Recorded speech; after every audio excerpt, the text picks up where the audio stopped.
Buonasera, le principali notizie. A Messina furto nel museo regionale, caccia non solo al basista, gli investigatori stanno analizzando le tracce lasciate dalla banda di ladri. In arrivo azioni disciplinari per i 4 custodi che sono in ferie d'ufficio. Etna, il vulcano non smette di sorprendere, nuova bocca eruttiva, quota 3100, l'attività esplosiva sta concedendo una tregua, ma rimane quella effusiva con le colate che si riversano sulla valle del Bove. Ritornato pienamente operativo l'aeroporto Fontanarossa.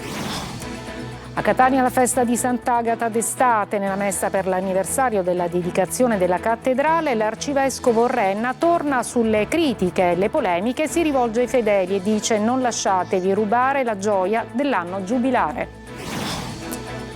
A Gela nuovo accoltellamento, ferito un sedicenne dopo una lite, il 4º episodio di risse negli ultimi giorni. Ad Agrigento la crisi idrica senza fine, il quartiere Maddalusa da oltre 100 giorni è senza acqua. Calcio, il Palermo batte il Lecce e supera il primo turno di Coppa Italia.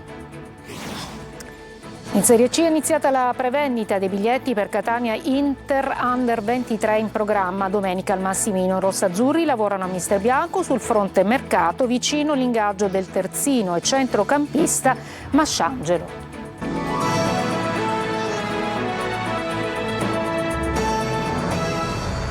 Eccoci, buonasera. Dunque a Messina vanno avanti le indagini sul furto delle 6 tele di Antonello da Messina nel museo regionale. Gli investigatori analizzano le tracce lasciate dalla banda di ladri.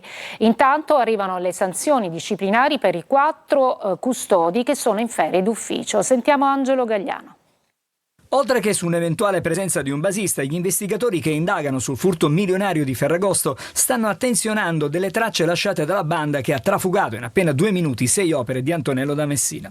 Tutto farebbe pensare che ad agire non sia stato un gruppo di professionisti. Intanto per i 4 custodi in servizio al momento del colpo sono scattate le ferie d'ufficio in attesa del procedimento disciplinare che potrà iniziare solo dopo che il Dipartimento per i Beni Culturali della Regione Siciliana riceverà la relazione della direttrice del museo, Marisa Mercurio.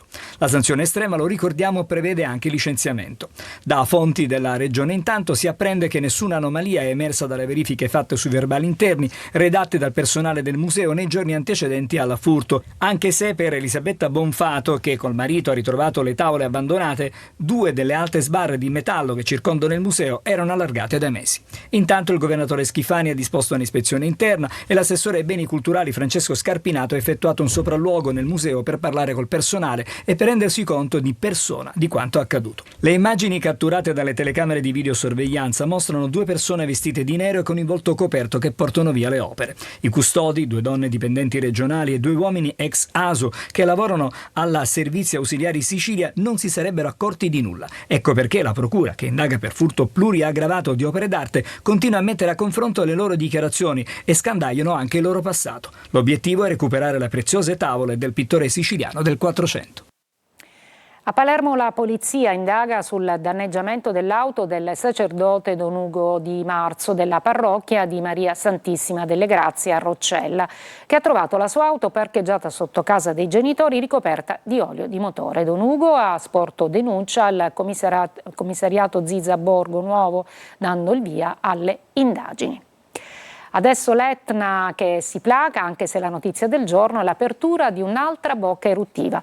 I crateri somitali tornano silenti, resta una colata lavica alimentata nella desertica Valle del Bove, pienamente operativi gli aeroporti di Catania e Comiso. Tonino De Mana.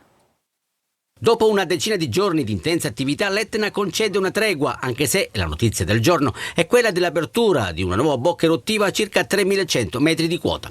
I crateri sommitali sono tornati silenti, la colata ancora alimentata, posta a 1.900 metri, continua la sua discesa nella desertica Valle del Bove, raggiungendo quota 1.330 nella zona di Rocca Capra. È il quadro delineato dall'ultimo comunicato dell'INGV Osservatorio Etneo. Quel pennacchio nero che negli ultimi giorni era visibile a chilometri e chilometri di distanza sostanza è quasi scomparso, tanto da spingere gli esperti dell'INGV ad abbassare il livello di allerta per l'aviazione, il cosiddetto VONA, da rosso ad arancione. Piena operatività quindi per l'aeroporto Fontanarossa, con la riapertura di tutti i settori e la conseguente cancellazione delle restrizioni. Voli regolari in arrivo ed in partenza. Tirano un sospiro di sollievo i passeggeri in transito nello scalo etneo, che ha vissuto giorni di autentica passione a causa della cenere vulcanica. Pienamente operativo anche lo scalo di Comiso, che nei giorni dell'emergenza tra il 7 e il 15 agosto ha gestito complessivamente 324 voli, 228 dirottati da Catania, vedendo transitare oltre 38.000 passeggeri. Sempre in tema di viabilità, ma per le auto, permane il divieto di salire verso il rifugio Citelli attraverso la strada Mare Neve da entrambi i lati. Si transita invece lungo il tratto di strada provinciale colpito dal terremoto del 15 agosto scorso, all'altezza del rifugio Bruneck verso Piano Provenzana, in territorio di Lingua Glossa. Arrivate nel servizio Cenere Lavica, tra incubo e curiosità, Zafferana, residenti e commercianti convivono con l'emergenza. Sentiamo Tonino ancora De Mana. In quota il rosso della lava, a terra il nero della cenere, un incubo per chi vive ai piedi dell'Etna, un'attrazione mista a curiosità per i turisti che in queste ore stanno assistendo al potente spettacolo della natura.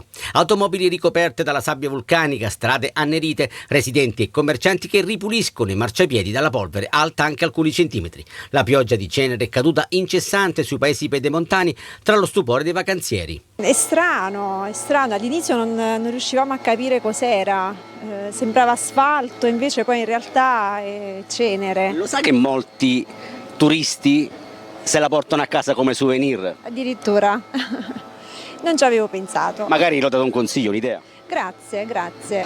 Beh, se la portano come souvenir forse ci fanno un piacere. Lei se la porterà a casa un po' di cenere? No, cenere no. Se trovo qualche pietra vulcanica sì, cenere no. È un evento strano, è normale che faccia effetto, poi tutte le macchine sono così, quindi... Lei di dov'è? Di Genova. Dall'Inghilterra cosa dicono quando vedono le esplosioni dell'Etna? Dicono che è bellissimo. Magari porti un bicchiere di cenere? Vediamo, magari porto un posacenere di lava. Sorpresi i turisti, rassegnati ed abituati i residenti di Zafferana Etnea. Ma c'è chi pensa positivo. Basta che non subiamo i terremoti e va bene la sabbia vulcanica. Risveglio nero da alcuni giorni anche nella Cese. In queste immagini le operazioni di pulizia ad Aci Trezza, con il caratteristico borgo marinaro che non è stato risparmiato dalla ricaduta di cenere lavica. Il vento ha deciso così. Del resto, da queste parti comandano Etna ed Eolo. A Catania la messa dell'anniversario della dedicazione della cattedrale a Sant'Agata chiude l'anno giubilare agatino, segnato dal pontificale del cardinale Parolin. In cattedrale il monito dell'arcivescovo Renna contro le critiche e le polemiche, con l'appello ai fedeli. Non lasciatevi rubare la gioia, Sant'Agata è un dono. Angelo Gagliano. Con la celebrazione della messa nell'anniversario della dedicazione della cattedrale di Catania a Sant'Agata si porta a compimento la festa della traslazione delle reliquie della martire nel 9° centenario dello storico evento e si chiude l'anno giubilare agatino. A celebrare questa mattina l'arcivescovo Renna. Non lasciatevi togliere la gioia di aver celebrato questo momento e sappiate dare il nome giusto alle cose.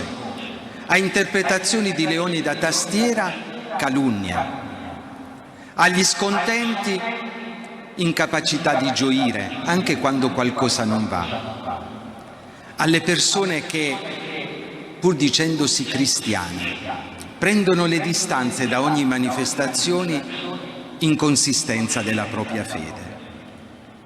Sono i modi con cui il maligno continua a toglierci la gioia. Al termine la consegna degli attestati ai genitori che hanno dato nell'ultimo anno il nome di Agata e Agatino ai loro figli. I festeggiamenti iniziati con il pellegrinaggio delle reliquie da Aci Castello a Catania e il posizionamento del cranio nel busto restaurato e l'incoronazione di Sant'Agata ha visto il suo apice con il pontificale celebrato dal segretario di Stato Vaticano. Significative le parole del cardinale Pietro Parolin. La Chiesa di Catania custodisce un patrimonio immenso di fede, di cultura, di pietà popolare e di carità. Ma ogni eredità vive soltanto se viene continuamente rigenerata.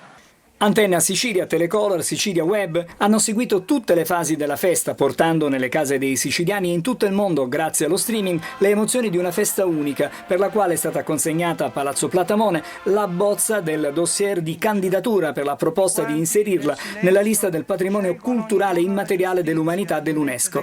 Calato il sipario sulla ricorrenza estiva, l'appuntamento è per febbraio 2027.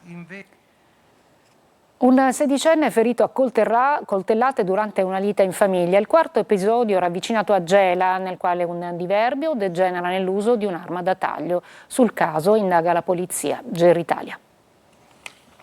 A Gela un altro litigio finisce nel sangue e ancora una volta a essere ferito è un giovanissimo. Questa volta è un sedicenne, soccorso e trasferito in ospedale dopo essere stato raggiunto da alcune ferite da taglio. È accaduto nel quartiere Sant'Ippolito, dove sono intervenute le forze dell'ordine. Secondo una prima ricostruzione ancora tutta da verificare, il ragazzo sarebbe rimasto coinvolto in una lite in ambito familiare.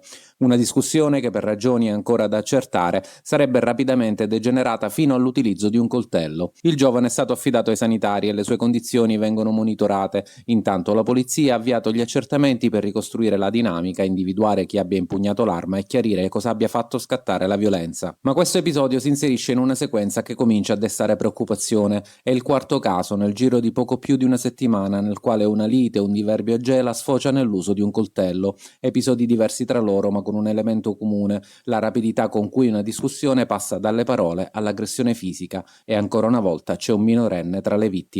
Non è soltanto la cronaca di un'altra lite finita male, è una sequenza sulla quale adesso gli investigatori dovranno accendere i riflettori per capire quanto sia diffusa la disponibilità di coltelli e perché, sempre più spesso, un conflitto sembra non potersi fermare prima che compaia un'arma. 30 abbandoni illeciti di rifiuti accertati in appena 45 giorni. È il risultato dell'attività della Polizia Municipale di Siracusa effettuata con 3 telecamere, individuati i responsabili che sono stati denunciati. Adesso andiamo nell'Agrigentino, dove un'intera estate senza acqua. Maddalusa, infrazione appunto di Agrigento, l'emergenza continua, una vicenda che si intreccia con abusivismo, mancati allacci e stop alle autobotti. Davide Sardo. Oltre 100 giorni senza acqua. A Maddalusa, frazione di Agrigento, è ormai emergenza senza precedenti, una situazione che si intreccia con la particolare condizione urbanistica della zona. Molte abitazioni sono prive di regolare allaccio alla rete, di contatore e di contratto con il gestore.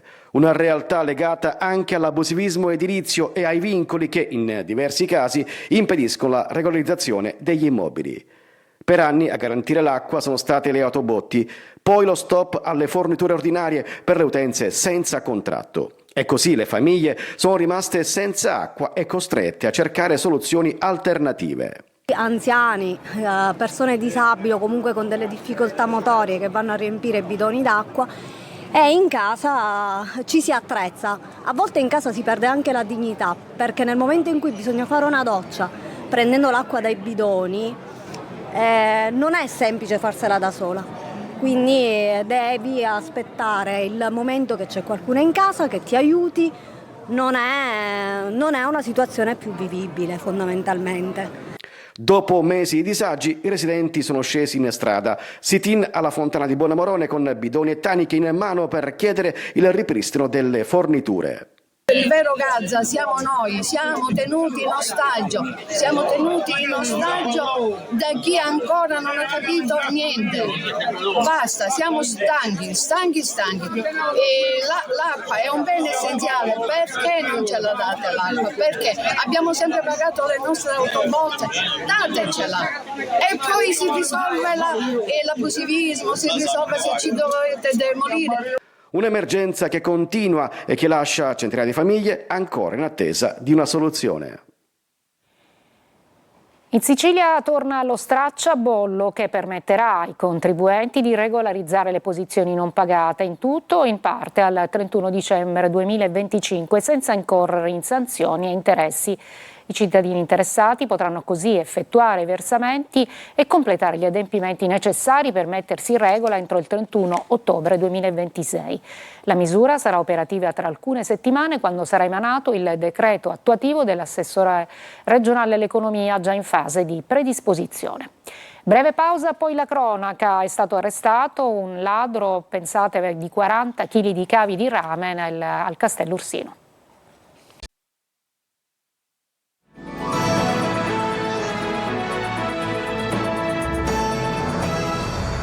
A Catania ruba 40 kg di cavi di rame al Castello Ursino, bloccato e arrestato dai carabinieri. L'uomo, un 44enne, è stato sorpreso all'interno dell'area del castello mentre tentava di allontanarsi con un quantitativo di cavi elettrici in rame dopo essere entrato nella storica struttura cittadina. Adesso veniamo allo spettacolo, uno spettacolo che unisce teatro, natura e partecipazione a Ragusa, il Decamerone di Boccaccio, in una versione itinerante all'interno di un'area verde nella Valle dell'Erminio.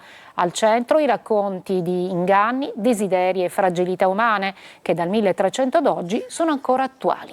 Veronica Barbarino.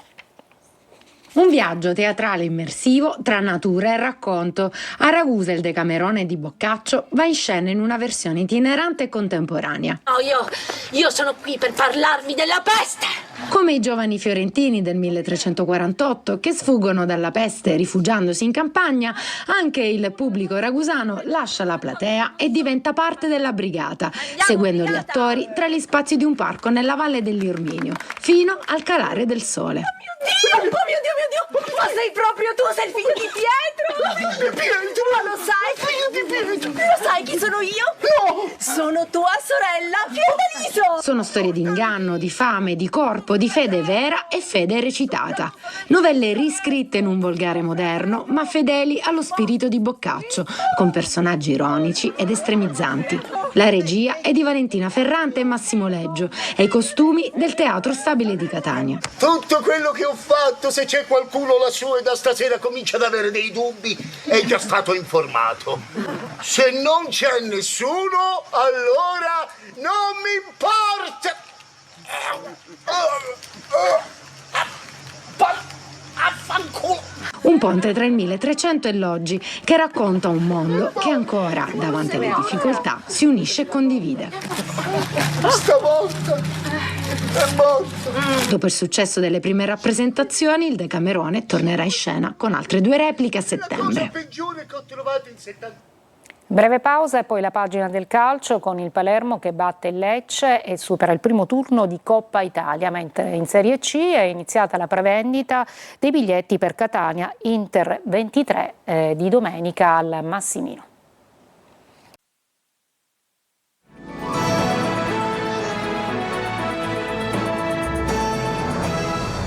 Al calcio il Palermo vince 2-0 il Lecce nel primo turno di Coppa Italia. Alla Barbera decisivi gol di Vavassori e poi Ampalo. Marco Gullà. Male Magnani e poi ad inizio gara anche Joronen. Non cambia lo spartito, il Palermo aggredisce immediatamente i salentini e così al 15° vincono e nel prossimo turno di Coppa Italia affronteranno il Mantova al Barbera. In Serie C è iniziata la prevendita dei biglietti per Catania Inter Under 23 in programma domenica al Massimino. Sul mercato il club rosso-azzurro è vicino al centrocampista e terzino Masciangelo. Sergio Colosi. È ripresa mister Bianco la preparazione del Catania in vista dell'esordio in campionato domenica alle 18 al Massimino contro l'Inter Under 23. Iniziata anche la prevendita dei tagliandi. 8 appuntamenti in un mese con 2 impegni infrasettimanali. Il primo di Coppa Italia DC ad inizio settembre in casa con il Savoia, il secondo di campionato a metà mese a Picerno. Gli altri avversari saranno Cosenza, Scafatese e Barletta al Massimino, Monopoli e Casertana in trasferta. La Coppa Italia maggiore tra Vicenza e Parma ha lasciato segnali positivi del buon lavoro svolto in ritiro, aspettando i colpi finali di mercato. Perso Ricci che come Vitale passato alla Salernitana ha preferito l'Ascoli, il Catania è vicino al centrocampista Edoardo Masciangelo, 30 anni, tanti campionati in B e C tra Cittadella, Benevento, Pescara, Piacenza e Arezzo. Il capitano Cicerelli è dentro il progetto Longo, con promessa di prolungamento del contratto, cosa che non è prevista per per Di Gennaro destinato a partire insieme a Dini. Si valutano offerte per Rolfini, Di Tacchio e Gimenez, quest'ultimo a determinate condizioni economiche. Un gioco di incastri per assicurare al Catania motivazione e senso di appartenenza, quest'ultimo nel DNA dei tifosi. Il dato parziale aggiornato dice 10.634 abbonamenti sottoscritti a fronte dei 12.080 finali dell'anno scorso. È tutto, grazie per l'ascolto e buona serata.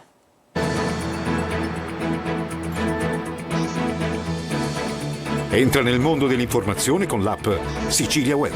Resta sempre aggiornato con le news e le live in diretta.